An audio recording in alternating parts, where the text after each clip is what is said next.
नमस्कार दोस्तों। नरेंद्र मोदी ही वोट चोर है और नरेंद्र मोदी ही नशे का तस्कर भी है। नरेंद्र मोदी ही कारपोरेट के साथ मिल करके अडानी अंबानी के साथ चोरी करता है आपके पैसे, आपकी संपत्ति, आपका सब कुछ, और फिर आपका अमन चैन छीनता है। और यदि कोई उसके भेद को खोलता है तो वो और उसका गैंग उस पर हमला करता है, उसे देशद्रोही बताता है और उसको कटघरे में खड़ा कर देता है, उसे मुस्लिम बनाने लगता है। जी हां, यही नरेंद्र मोदी का मोडस ऑपरेंडी।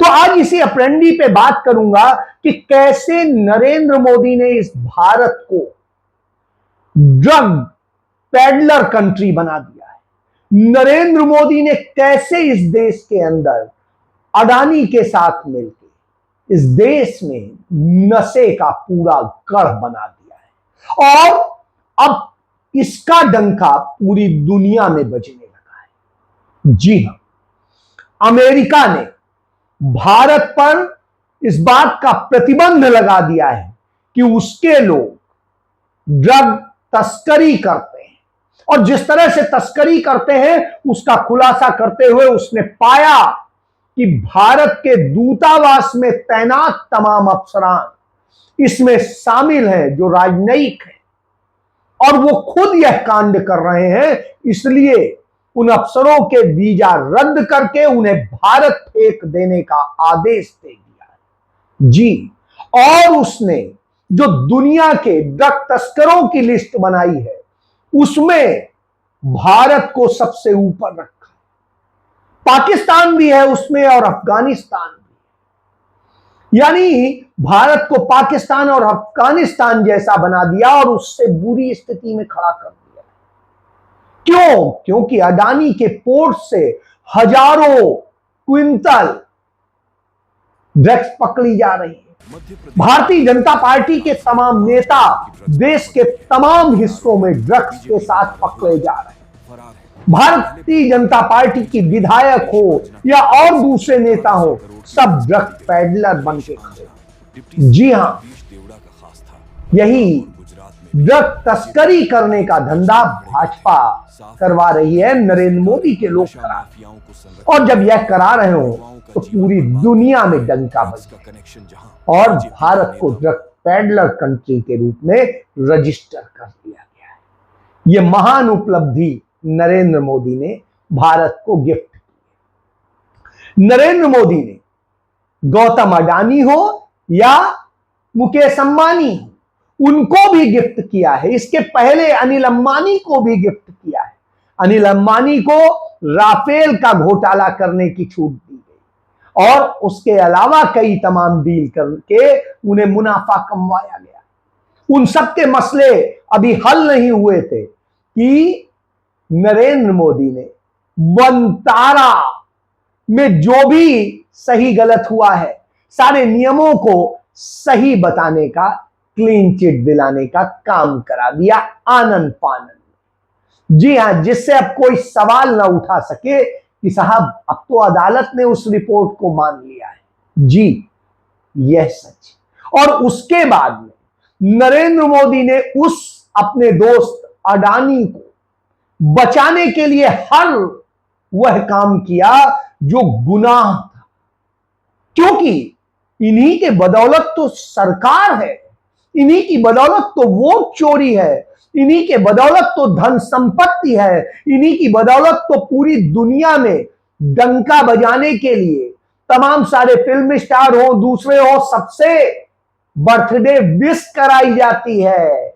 यही तो सारे इवेंट मैनेज करते हैं, इसलिए इनको तो क्लीन चिट चाहिए। तो गौतम अडानी की जितनी सेल कंपनी जिनके जरिए फ्रॉड किया गया, इस देश में तमाम अनियमितता बरती गई, ब्लैक को व्हाइट किया गया धन, और जिस तरीके से पूरा काले धन का बाजार खड़ा कर दिया गया, दुनिया में सबसे ज्यादा काला धन रखने वाला देश भारत बन गया। दुबई में हो या ब्रिटेन में हो, तमाम टैक्स हेवन कंट्रीज में हो, भारत के ये व्यापारी अपना काला धन लेके पहुंच रहे हैं और वहां अपनी कंपनी रजिस्टर करा के आगे काम कर रहे हैं। जी, यह खेल हो रहा है। इसी खेल में अडानी ने भी बड़ा खेल किया, लाखों करोड़ रुपए का वारा न्यारा कर दिया। इस देश के लोगों से नरेंद्र मोदी ने अडानी के लिए पोर्ट, एयरपोर्ट, पावर हाउस और तमाम सारे प्लांट्स, जमीनें, जंगल, जल, सब कुछ लुटवा दिया। आपसे भारी भरकम टैक्स, जो टैक्स आपसे 2014 में 65% आमजन से लिया जाता था, वही टैक्स अब बढ़ा के 80% से अधिक लिया जाता है वो आमजन से, जिसकी आमदनी 2.5 लाख रुपए साल है या मैक्सिमम 5 लाख रुपए, यानी 5 लाख रुपए से कम कमाने वाले लोगों से 80% से अधिक टैक्स वसूल करके गौतम अडानी, अंबानी, बिरला, इस तरह के लोगों को लाभ दिया जाता है। और जब इनको लाभ दिया जाता है तो इनके लिए समर्पित होते हैं, गुणगान करते हैं, बर्थडे विश करते हैं। तमाम वो फिल्म स्टार, किसी को ड्रग्स में किसी का बच्चा पकड़ा जाता है तो उसे क्लीन चिट मिल जाती है, किसी को किसी और तरीके से लाभ मिल जाता है, और इन सब खेल में जो शामिल है वो बर्थडे विश कर रहे हैं। रसिया को मुनाफा तेल में मिल रहा है, इसी तरीके से कुछ और कंट्रीज हैं जिन्हें मुनाफा मिल रहा है, वो सब मोदी को बर्थडे विश कर रहे हैं। लेकिन जो सच है वो जब सामने आता है तो कैसे अपने अडानी को बचाया जाए, तो सेबी में बार बार उन्हीं के द्वारा बताए गए लोगों को उसका चेयरमैन लगाया जाता है, उन्हें टारगेट दिया जाता है। पहले माधवीपुरी बुच को और अब एक रिटायर्ड आईएएस अफसर को, और इस तरह से लगा करके वहां पर भ्रष्टाचार का पूरा कैनवास बनाया जाता है। और फिर वही भ्रष्ट संस्था जिसके खिलाफ भ्रष्टाचार का केस रजिस्टर करने का आदेश भ्रष्टाचार निरोधी कोर्ट ने महाराष्ट्र में दिया था, वही अडानी को ईमानदार होने का सर्टिफिकेट दे देती, क्लीन चिट। तो साहब ये क्लीन चिट दी जाती है, तब आप कहेंगे फिर वो चुनाव आयोग जो वोट चोरी करता है, किसके लिए? नरेंद्र मोदी के लिए, भाजपा के लिए। वो वोट चोर गैंग को नरेंद्र मोदी और उनके लोग, गैंग के लोग बचाने के लिए हर कदम उठाने को तैयार है, हर झूठे आरोप लगाने को तैयार है। तो साहब, लेकिन नेता प्रतिपक्ष राहुल गांधी मानने को तैयार नहीं। इतने सारे हमलों के बाद में वन मैन आर्मी बन के वो खड़े हो जाते हैं इन सब के सामने। तो राहुल गांधी ने पहले यह खुलासा किया था कैसे अवैध तौर पे झूठे वोट बढ़ाए जाते हैं और किस तरीके से वो वोट बढ़ा करके चुनाव जीतने का खेल भाजपा करती है।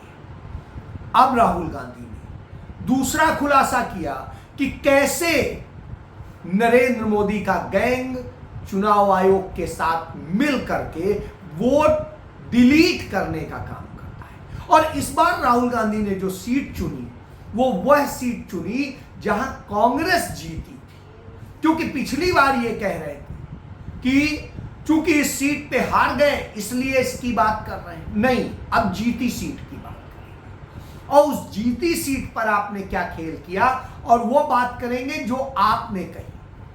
चुनाव आयोग ने 2023 में एक एफआईआर दर्ज कराई थी कि कुछ लोगों के ऑनलाइन फर्जी तरीके से वोट डिलीट किए गए, जिनमें बीएलओ के भी परिवार का डिलीट किया गया और ऐसे 6000 से अधिक लोगों के नाम थे। वो जब एफआईआर दर्ज की गई, बाद में कर्नाटक में सरकार बन गई कांग्रेस की, और जब कांग्रेस की सरकार बन गई तो कांग्रेस की सरकार ने उस जांच को तेज कर दिया और सीआईडी से कहा पूरी गहनता से जांच की गई। जब गहनता से जांच होने लगी तो सामने आया, अरे ये तो सारे डिलीशन ऑनलाइन बाहर से कहीं से किए गए थे, कर्नाटक से हुए ही नहीं थे, और ये बैठ के सॉफ्टवेयर के जरिए किए गए थे। तब उसने चुनाव आयोग से डेटा मांगा, चुनाव आयोग ने नहीं दिया, फिर उसने मांगा, नहीं दिया। इस तरह 18 महीने में 18 चिट्ठियां लिख डाली सीआईडी कर्नाटक ने कि साहब जांच को आगे बढ़ाने के लिए वो डेटा दीजिए, ये तथ्य दीजिए, ये सबूत दीजिए। लेकिन चुनाव आयोग उस पर कुंडली मार के बैठ गया, उसने नहीं दिया, नहीं दिया। फिर भी राहुल गांधी ने काफी कुछ मैनुअली खोज निकलवाया, और उसके बाद में वो लेके आ गए उन वोटर्स को जिनके वोट काटे गए, जिनके नंबर से बताया गया कि काटे गए जिनके नाम से, वो भी उनको भी ले आए और सारे सबूत सामने, और बताया कि देखिए कैसे खेल कर रही है चुनाव आयोग। ज्ञानेश कुमार गुप्ते किसके लिए? नरेंद्र मोदी के लिए, अमित शाह के इशारे पर। जी हां, यह जब खेल वो बताते हैं तो तमाम सबूत सामने रख देते हैं।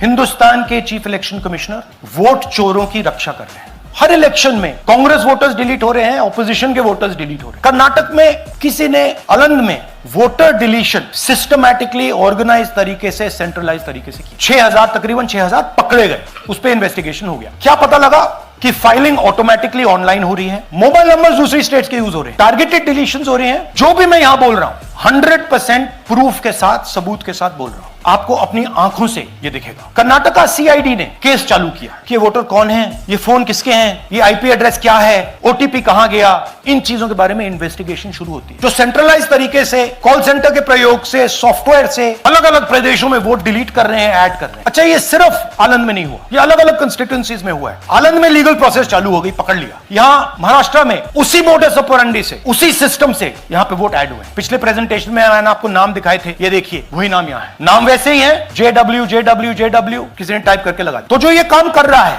ये उत्तर प्रदेश में, हरियाणा में, बिहार में, कर्नाटक में, महाराष्ट्र में वही कर रहा है। तो हमारी डिमांड है, ज्ञानेश कुमार जी, आप अपना काम कीजिए। आपने ओथ लिया है, आप हिंदुस्तान के चीफ इलेक्शन कमिश्नर हैं। आपसे कर्नाटक की सीआईडी सबूत मांग रही है। आप कर्नाटक की सीआईडी को ये सबूत 1 सप्ताह के अंदर दे दीजिए, नहीं तो पूरा हिंदुस्तान के सारे युवा इस बात को एक्सेप्ट करेंगे कि आप वोट चोरों की आप मदद कर रहे हो।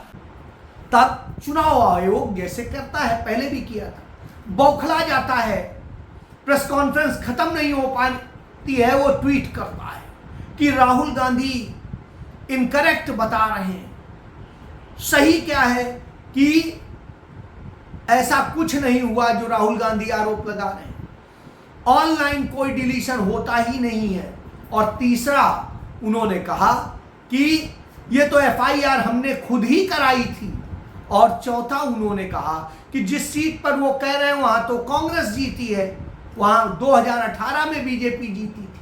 हाँ, इसीलिए राहुल गांधी ने अपनी जीती हुई सीट पे बताया कि ये भी जान लीजिए, यही नहीं है कि एक जगह होता है, दूसरी जगह भी होता है। और कैसे कांग्रेस को हरवाने के लिए यह साजिश रची जाती है, जहां कांग्रेस को सबसे ज्यादा वोट मिलते हैं, जैसे 10 बूथ जिनमें कांग्रेस को सबसे ज्यादा वोट मिले, उन्हीं बूथों में वोट कटवाए जाते हैं। तो राहुल गांधी ने उसके सबूत दिए।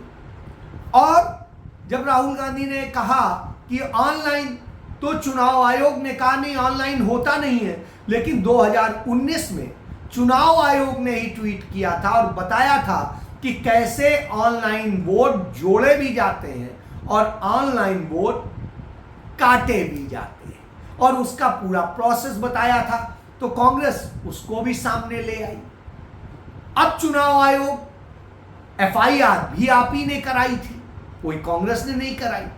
तो जो एफआईआर कराई थी, उस एफआईआर की ही जांच जब कर रही है सीआईडी, तो आप उसे जांच नहीं करने दे रहे हैं। राहुल गांधी ने बड़े शॉर्ट में सारा सच बताया। और मजे की बात देखिए, इसी से तो घबरा ये 4 बजे जैसे ही राहुल गांधी ने बताया नरेंद्र मोदी का, निशिकांत दुबे आ गए पूर्व कानून मंत्री रविशंकर प्रसाद आ गया, वही गोली मारो ठाकुर जिसके बाप का, जिसकी जात का पता नहीं है वो, और ये सब क्या कहने लगे कि राहुल गांधी का 2004 से लेके 2025 तक अमेरिका गए, वहां जांच करिए सैन पेत्रोदा के साथ वो किस किस से मिलते हैं, कहां कहां उनका वो है, कहां से फंडिंग हुई, क्या हुआ, इसकी जांच करिए, ईडी से जांच कराइए, दूसरी संस्थाओं से जांच कराइए, करा लीजिए भाई, सरकार आपकी है, किसी और की नहीं है। तो आज तक तो करा ही रहे हैं, हर चीज की जांच करा रहे हैं, नागरिकता की करा रहे हैं, दूसरी करा रहे हैं, तमाम जांच करा लिया, निकला तो आज तक कुछ नहीं है। तो इस तरह से बौखला जाते हैं, जबकि राहुल गांधी ने अपनी प्रेस कॉन्फ्रेंस में न नरेंद्र मोदी का नाम लिया, न अमित शाह का नाम लिया, न भाजपा का नाम लिया, फिर भी भाजपा ही अकेले बौखलाई, यानी चोर की दाढ़ी में तिनका।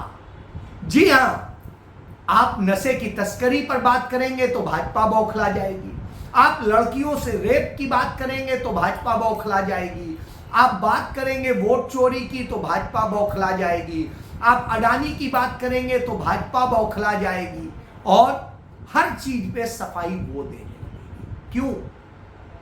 चुनाव आयोग ने जांच कराए, उस जांच को क्यों बाधित किया? तो अब राहुल गांधी आप अपना काम मुख्य चुनाव आयुक्त ज्ञानेश कुमार गुप्ते को उन्हीं की स्टाइल में कह दिया 7 दिन में आप सीआईडी को वो दस्तावेज दे दीजिए और जांच को मत रोकिए, नहीं तो पूरा देश यह मान लेगा कि तुम ही वोट चोर हो और तुम ही उसे कॉन्स्टिट्यूशन हिंदुस्तान के संविधान जी हाँ की हत्या में उसके शामिल हो, सरगना तुम। हिंदुस्तान की तो संविधान की रक्षा अब नहीं ज्ञानेश कर रहे हो, कुमार गुप्ते वोट चोरों की को न पेशाब उतर रही और न नींद आ रही, परेशान बौखलाया घूम रहा है, अमित शाह से संपर्क साध रहा है। जी हाँ, क्योंकि इस देश की जनता अब ज्ञानेश कुमार गुप्ता को सबक सिखाने के लिए तैयार। जी, वो अब सबक सिखाएगी मोदी के साथ साथ ज्ञानेश कुमार गुप्ते को भी।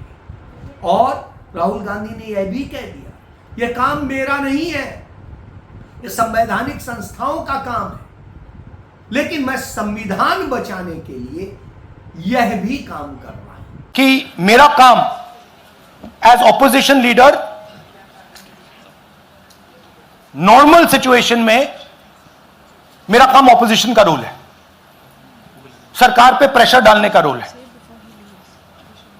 मेरा काम हिंदुस्तान के लोकतंत्र को बचाने का नहीं है, मैं वो काम कर रहा हूं, इस स्टेज पे मैं वो काम कर रहा हूं।